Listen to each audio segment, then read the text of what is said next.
I, 36-year-old male, adopted my wife's two sons, and we have two children of our own. Our oldest son is 11 and has always had special meals made for him. I propose that we try my family's technique.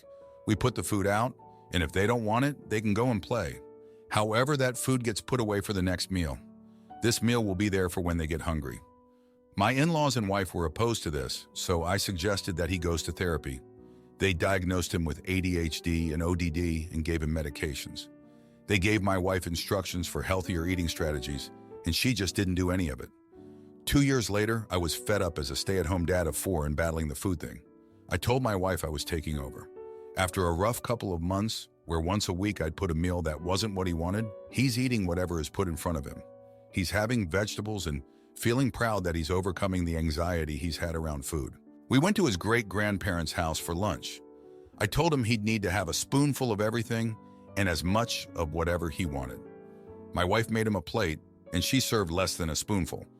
But hey, not gonna fight that. After eating most of it, he complained that the salt was burning a cut on his lip, and I told him to finish the last bites. It was a couple of spoonfuls of cheesy potatoes and a tiny piece of ham. I then went outside to check on my other two boys. When I came back in, I overheard my son's great aunt bragging to my mother-in-law about how she just ate his food for him. She saw that I overheard and shut up real quick. I then pulled my son aside and asked him about it, and he said that she said, "You don't have to eat that." He tried to tell her that he had to, and then she proceeded to eat it anyway. I told him we were going to go back in there and I'd give him a similar portion, the small amount that he was supposed to eat. Of course, they got huffy but didn't say anything. When he finished, I sent all of the kids outside. The adults were all talking, so I waited until there was a lull and said, "I didn't think I'd have to say this. If you disagree with how I'm raising my son, you can come talk to me, but I will not tolerate looking at great aunt you encouraging my son to disobey me." She just outright denied doing it. I told her to shut up, that I heard her bragging about it, and my son told me. It went off the rails. Her daughter yelled at me not to talk to her mother that way. My father-in-law yelled at me for being an atheist. My mother-in-law yelled at me, saying my son's ADHD and ODD are my fault. My wife and her whole family are upset with me, but my son isn't. My wife thinks I should have waited to bring it up, or I shouldn't have said it with my tone. I took time to calm myself. I got the kids out of the house and tried to set this boundary. I don't want any of her family around the kids until they apologize to my son and me. Am I the idiot? Edit. It's been a long day of reading and responding. I'm just going to leave this here. I may read and answer more tomorrow. My son just got out of school and he had concerns that we were going to stop with trying new foods because people got upset. I told him I was wrong for my tone and people were likely upset with that. I told him I feel justified in my anger, but I need to work on responding with less emotion. I touched base with him about our approach and he's still on board to keep going. I'm taking a lot of the suggestions here seriously and I'm going to discuss it with his therapist this week. While discussing the events yesterday, he said something along the lines of, "Don't they know I eat 3 new foods now?" I said, "Yay, buddy. I was hoping they'd have been excited that you're eating your first actual family meal with them." We're in agreement that he will continue with our deal, and we're going to incorporate the shopping for produce, cooking, gardening, fishing, and foraging. He said he's not ready to trap small game or hunt. One of his new favorite foods now is smoked wings that I make, and my homemade pizza. We're gonna have his friends over next weekend for a sleepover and to eat some good food. Anyways, just an amazing kid, a good conversation, and enthusiastic to move forward with his goals. Helped him set up his drone, he flew it around, and now he's watching TV with his younger brothers, and he's the best big brother. It's one of the main things I noticed about my wife's family when I first was around and knew something special was here for me with her and her 2 sons. Am I the idiot? Most definitely, but just generally, not about my love and commitment to my son, his future, and his health. That goes for my other 3 kids as well. Now for a few comments before the update. Comment 1. I think everyone sucks here. Your great aunt sucks because she encouraged your child to disobey you, leaving the kid confused and thinking they can turn to the other adult whenever they don't want to listen. But I think you took your son's eating habits too far. You moved the goalposts and he's not 4 anymore. He's 11. He's old enough to determine what he likes to eat and why, as long as he's still eating healthily. You should not have this much control over what he eats and how much. You told him to try everything and he did. When he gave you a valid reason for no longer wanting to eat, you should have let it go. You could have easily said that the plate will be there when he wants it later. Or again, you could have just let it go completely. He ate most of it, so obviously this wasn't a matter of him being picky. It sounds like you went from wanting him to eat healthy to forcing him to finish food regardless of whether he actually likes it or has room for it. And that's not healthy either. You are ruining his relationship with food. Comment 2. Well, thanks for giving me a laugh at least. The responses you have gotten here are amazing. This subreddit often prefers to skip important points, like qualified medical professionals and your son losing weight, and instead go for the jugular. If you haven't seen it before, please read the link below. This is the trauma you are saving your son from. Both a terrible relationship with food and a family who don't care enough to put in the effort. He turned his life around, and full credit to him. But many of the comments on his early posts seem pretty similar to a lot of the comments here. Not the idiot. Link to the Reddit post. Now, for the update. Thank you for sticking around for an update. So the whole situation with my son and the food drama at his great-grandparents' house blew up way more than I expected. I thought it was over, but no, it was just the beginning. A week after the incident, my wife's sister, who's always been the type to stir the pot, decided to throw a family dinner. She invited everyone, including us, but I had a bad feeling about it. I should have trusted my gut. We get there and it's like walking into a lion's den. The tension is thick and everyone's eyeing us like we're the evening's entertainment. I'm trying to keep a low profile, but then my wife's sister announces she's moving across the country for a job. Everyone's shocked, but they start congratulating her. That's when she drops the bomb. She's taking our oldest son with her for the summer to give him a break from the strict household. I'm seeing red. My wife is silent, and I can't believe what I'm hearing.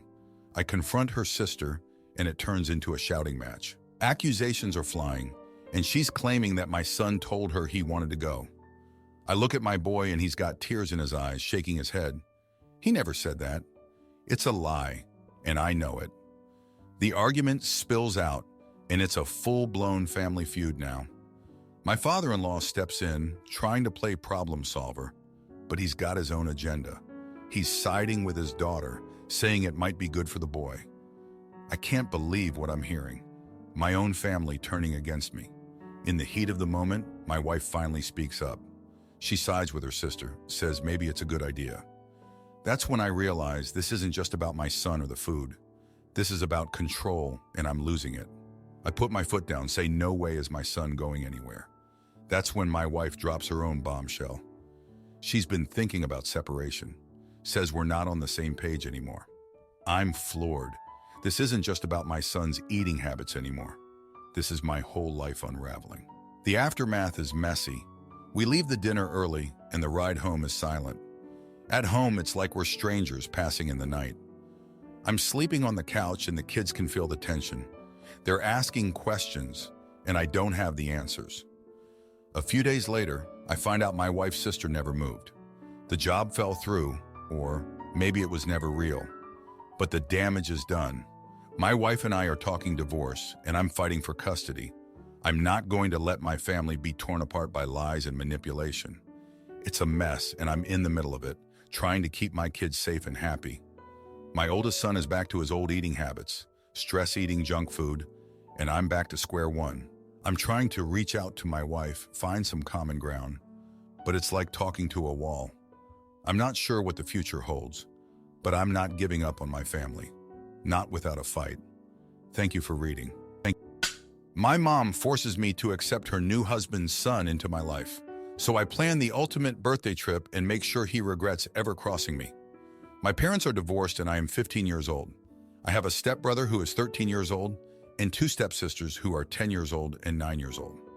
Last year, I chose to stay mostly with my dad, and I see my mom every other weekend instead of the every other week schedule we had before.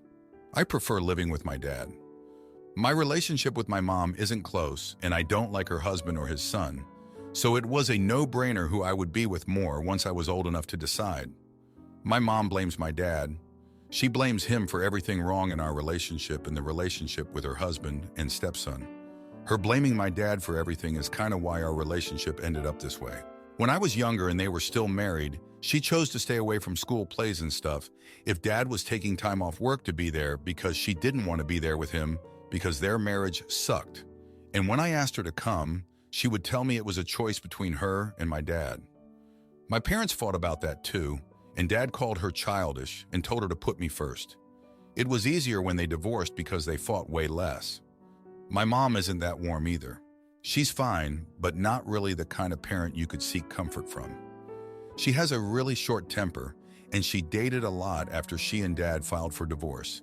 And she introduced me to a bunch of random guys and tried to make me like them more than my dad. When she got married to her husband, she made a big deal out of me needing to spend time with his kids and putting the expectation on me to give her time with her husband. Then her stepson wanted to come with me to my dad's, and he was really trying to be my brother and would get really annoying. Then mom would annoy me because she said I should include him more. Her husband would get mad at me and say I should stay with them more since his son wanted a brother, and he told me his son could come with me to dad's some weekends if I insisted on seeing my dad. It was extra shitty when dad would take me on vacations and my stepbrother would beg to go with us and I would say no. My mom would tell me to ask my dad and I'd say no. She'd tell me I was a brother whether I wanted to be or not, and I would include my sibling who wanted to go. I told her to pay for a vacation for all of us, but I wasn't letting her stepson intrude when I was with my dad. My birthdays were always a shit show too because I got two, and dad always did something fun with me and my friends. This year is no exception, and he's taking us somewhere really awesome. But it's a place my stepbrother has wanted to go to for years or something. And when my dad gave my mom a heads up about it, he has to when he takes me out of state, just like she has to do the same. She told her stepson, and he wants to come. I don't want him there. Mom told me not to be a weenie and that they can't afford to take the family there. I told her it wasn't my problem. Her stepson tracked me down at school and begged me. I told him no. My mom and her husband told me I was being such a shoot to him. So am I the idiot? Now, for a few comments before the update, comment 1. I'm gonna say not the idiot. I've been there and I totally get where you are coming from. My mom did the same thing when she married her third husband. They didn't let bonds develop naturally. They tried to force the sibling issue, and it backfired. Now, my sister and I rarely speak to her stepsons and husband and have very little to do with her. Like yours, my mom put herself in what she wanted above everyone and everything else. Her children, vows she had taken to her second husband, a stable home. But it came at a price. It may take a while, but karma usually comes calling at some point. Comment 2, not the idiot. Your time with your dad isn't for step-siblings. Your mom has no right to ask you to take him, and it should have never been expected. That's not his father. Your mom puts you in the middle of a lot of drama for no reason at all, unless she's trying to get a break from the other child also. That's not your problem. You go with your dad and have a great time. Now for the update, thanks for catching up with me. So last month things got even messier. Dad had planned this trip for my birthday, right? The one place my stepbrother's been dreaming about. Well, he somehow convinced my mom to let him come with us. I was furious. Dad said he didn't want to start a fight and it would only be this once. I felt betrayed. The trip was a disaster from the start. My stepbrother, trying to fit in, ended up ruining my birthday dinner by spilling his drink all over me. It was like he was doing everything to get under my skin. I lost it and yelled at him in front of everyone. Dad was disappointed, and my stepbrother ran off crying. I felt a bit ashamed, but mostly just angry.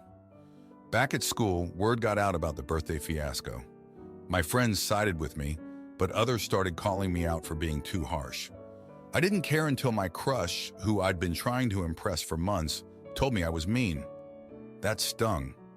Then my stepbrother's dad lost his job. My mom called, her voice shaky, asking if Dad could help out. Dad's a good guy, so he did, without a second thought. I couldn't believe it. Here I was holding a grudge, and Dad was just handing out help like it was nothing. But then my stepbrother did something unexpected. He showed up at our house with a video game he knew I wanted as a peace offering. He'd sold some of his stuff to get it. I was taken aback. I didn't want to admit it, but it was a nice gesture. Things were calm for a bit until my mom's car broke down. She had no way to get to work, and guess who she asked for help? Dad again. He lent her his spare car. I couldn't wrap my head around his kindness after everything. The real kicker came when I overheard my stepbrother defending me to his friends. He said I wasn't that bad and that he understood why I was upset on the trip. I felt like a complete jerk. I'd been so caught up in my own feelings that I didn't see he was just a kid wanting to belong. So I did something I never thought I'd do. I invited him to hang out with me and my friends. It was awkward at first, but he actually fit in pretty well. My friends liked him, and I had to admit, it wasn't so bad having him around. The aftermath of all this, I guess I got what I deserved. I realized that holding on to anger was only hurting me, and that maybe, just maybe, having a stepbrother isn't the worst thing. Dad's generosity taught me a lesson in forgiveness, and my stepbrother's actions showed me that people can surprise you. Thanks for reading. My sister wanted to erase my dead sister's memory and adopt her son. But I fought for custody and made sure she'll never forget who his real mother is. I, 34-year-old male, have two sisters, Amy, 36-year-old female, and Jane, 31-year-old female. Amy and her husband have been trying to conceive for the better part of a decade, but nothing seems to be working for them. 2 years ago, they went for another round of IVF, but sadly, Amy miscarried once again. Due to the complications following this miscarriage, she became sterile. This, of course, devastated her and her husband because they really wanted to start a family of their own. They are now looking into adoption, but it's a long and slow process since Amy's husband has a criminal record from when he was 19. A year ago, my sister Jane gave birth to her son Sam. The pregnancy was the result of a one-night stand Jane had during her vacation in Italy. And although it was unexpected and the father wouldn't be in the picture, Jane decided to keep the baby. Sadly, Jane had a stroke when Sam was 6 months old and passed away. It was very unexpected, and most of the family is still grieving. After the funeral, we started to discuss who will take Sam in. My parents were out of the question since they are too old and won't be able to take care of him. So it was between Amy and me. Amy jumped at the opportunity and volunteered to take Sam in. And although this seemed to be the ideal solution at first, the way Amy spoke about the adoption didn't sit right with me. She wanted to change Sam's name and surname and asked us not to mention Jane around Sam after the adoption would be finalized. Essentially, Amy wanted to raise Sam as her own and didn't think telling him his biological mother passed away would do him any good. To me, this felt like Amy was trying to erase Jane's memory and was treating her like some surrogate and not a sister whom she lost. After much consideration, I didn't like the idea that Sam would grow up without knowing who his biological mother was.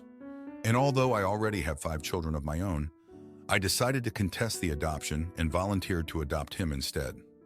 We went to court, and it was recently determined that my wife and I would be adopting Sam. Amy is furious at me and is calling me a jerk for ruining her chances at becoming a mother. She is saying that I already have many children of my own, so I don't understand how badly she wants to become a parent. Some relatives are now calling me selfish for taking this chance away from Amy and are telling me that instead of thinking of what would be better for Sam, I was thinking about how to preserve the memory of Jane. Although I don't regret adopting Sam, I'm starting to doubt whether I made the right decision for his future. I know that Amy would have made a great mother and that both her and her husband would absolutely adore Sam, and as their only child, they would probably be able to provide him a better life financially. However, them wanting to erase all memories of Jane just doesn't feel right. I'm dyslexic and writing this from my phone, so I apologize for any grammar mistakes I might have made. Now for a few comments before the update. Comment 1. I'll go with not the idiot. The court decided to give you the baby. There is obviously a reason for that. I doubt it's simply that the husband has a record from when he was 19, unless it was a violent, super bad crime nearly 2 decades ago. On a personal level, maybe not the ideal choice. Having 6 kids means Sam won't get as much attention and care, but hiding his bio mother from him is not good either. Comment 2. Not the idiot. Morality is subjective. You can choose to raise the kid without erasing your sister. Your sister doesn't want to erase the sister for the kid. She wants to do it because she'd feel insecure. She cares more about herself than the kid, so your way seems better by default. Now for the update. Thanks for sticking around. So here's what's been going down. Amy's been on a warpath since the court's decision. She's been rallying family members, painting me as the villain who stole her chance at motherhood. It's like she's forgotten all about Jane and what she would have wanted for Sam. It's all about Amy now, but it gets worse. Amy's husband, let's call him Mr. X, decided to take matters into his own hands. He showed up at my place last week unannounced with this chaotic look in his eyes. He begged, then demanded that I let them have Sam. When I refused, he lost it, smashed a vase my wife loved. The kids were scared, my wife was crying, and I had to threaten to call the cops to get him to leave. The family split down the middle. Some say I'm right to honor Jane's memory. Others think I'm just being stubborn. But I can't shake the feeling that Amy and Mr. X are more interested in playing house than being parents. Then, out of nowhere, my oldest, who's 12, overheard Amy talking at a family gathering. She was saying how once they got Sam, they'd move far away, so no one could tell him about Jane. My kid was upset, told me everything. That's when I knew I couldn't back down. But here's the kicker. Amy did something no one saw coming. She filed for a retrial claiming I coerced the court, said I used Jane's memory to manipulate the judge. It's a lie, of course, but it's her word against mine. The retrial was a circus. Amy played the grieving sister card, her husband the reformed bad boy. But I had something they didn't, the truth. I had messages from Jane, her diary entries, all showing she wanted Sam to know about her, to know where he came from. The judge saw through Amy's act. The retrial was dismissed. Amy was livid, said I'd pay for this. But I stood my ground, for Jane, for Sam. Things have been tense since then. Some relatives won't talk to me, but others, they've come around. They see that I'm trying to do right by Sam, to give him a life where he knows his roots. And Sam, he's settling in. He's got siblings who adore him. And we talk about Jane all the time. He's too young to understand. But one day he'll know how much his mom loved him. And that's what matters. Thanks for reading. If you like this video, you'll probably like these too. Also, while you're here, please consider subscribing. It's your support that keeps this channel alive and allows me to make better and longer videos. Have a great day.